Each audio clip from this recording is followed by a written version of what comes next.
Taylor, better known as Cowain, has died suddenly. Everybody missing. Don't come like a dead stop, brother. And the man makes everybody eat food, owner. You understand? Man, can't say cheap about the man, but just make everybody eat food. The passing of the farmer, who also is a University of the West Indies graduate, sent shockwaves throughout the communities where he bought and sold farm produce and in his home community of Cascade St. Anne. We really missed a legend. Tonight is my birthday night. The birthday for me know myself and feels sad. I lose a real friend, a friend with benefit, a friend who always encouraged me, inspired me. We lose the icon, brother. That me can say. Fabian bought and sold farm produce in different parishes. The truck shown there on your screen was what he used for transportation.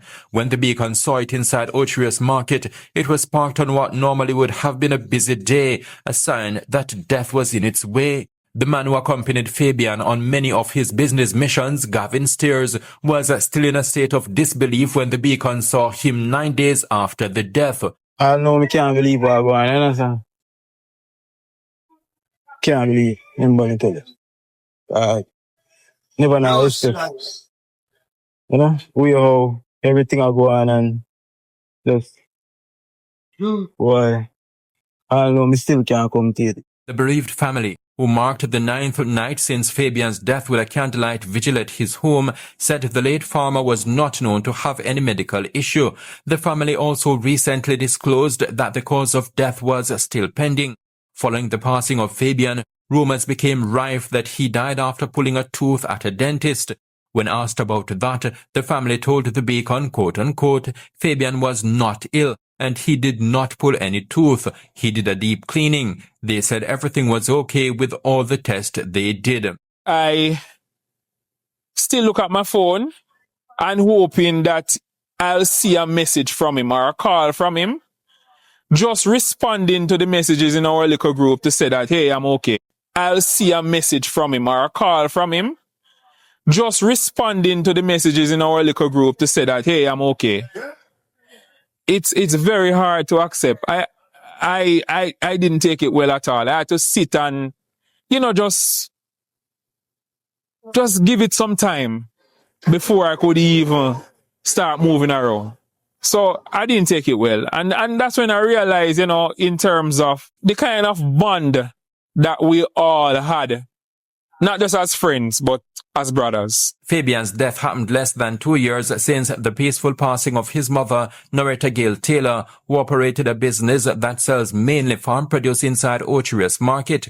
On the 1-year anniversary of her demise, the business she operated in Ocherius Market was destroyed by a Sunday afternoon fire, which also affected other shops. Though the structure was never rebuilt after the blaze, the Taylor family continued to do business at the location. The late Fabian was known to visit there frequently. So, man, in the visit, you'll find a man who can work like someone devoted to buying. A man left from town, my country, from country or town. I'll find the next man like him. See, the man having big family to take care of and hold my picking. You understand? So, everybody knows that this man work hard. So, if they want to work hard, they achieve the goal of a man. You understand, brother? That make answer. Hold my love to him still.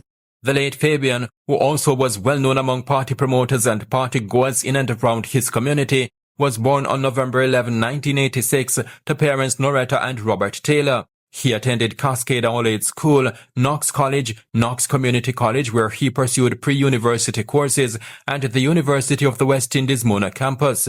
At that tertiary educational institution, Fabian attained a Bachelor of Science in Experimental Biology. One of his university batchmates and friends who attended the candlelight vigil is Kason Gunzel, who is shown there on the left in discussion with the father of the deceased. He added his voice to those singing Fabian's praise. Even after Huey, the friendship continued. We talked, irrespective of where we were, or when we would see each other, it's like nothing has changed.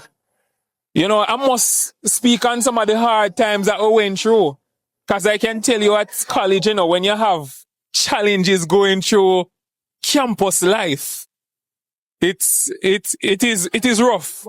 And I can tell you there were days when we didn't have much to eat, but Fabian with his excellent culinary skills, it could make, what you call them, potatoes and steamed cabbage taste like the best meal that you have had.